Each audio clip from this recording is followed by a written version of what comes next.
আমার ছেলের যে হত্যাকাণ্ড, এটা একটা সিনেমাকেও হার মানাইছে।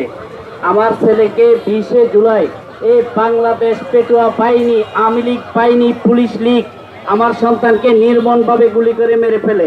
আমার সন্তান মারা ঠিক 1 সপ্তাহ পরে আমার সন্তানের একমাত্র ছেলের বউ বৃষ্টি আক্তার উনি সুইসাইড করে। আমি একজন রেমিটের যোদ্ধা, আমি দীর্ঘ 11 বছর আফ্রিকা প্রবাসী, আমি প্রবাসে থাকি। কোথায় আজকে হাসিনা বাহিনী? আমি এই শাহবাগে 5 আগস্টের আগে শাহবাগে দাঁড়িয়ে বলছিলাম এই হাসিনার ফাঁসি এই শাহবাগ চত্বরে দেওয়া হবে।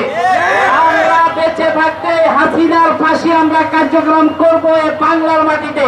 এই বাংলার মাটিতে আওয়ামী লীগ বলতে কোনো যে শব্দ করবে তার জিভ আমরা টেনে ছিঁড়ে ফেলবো। যারা আজকে মায়া কান্দন দেখাচ্ছেন সুচিলেদের দাঁত থাকবে না। আমরা কিন্তু সুচিলদের দাঁত রাখবো না। আমাদের সন্তানদেরকে যে সময় মারে কোন সুচিল হিসেবে মায়া কান্দন দেখেন নাই। আপনার মা হাসিনার সামনে দিয়ে বলতে পারেন নাই এই নিরীহ সন্তানদেরকে কেন মারেন। আজকে কোথায় ছাত্রলীগ, আজকে কোথায় গুন্ডা লীগ? আমরা রেডি আছি তোমার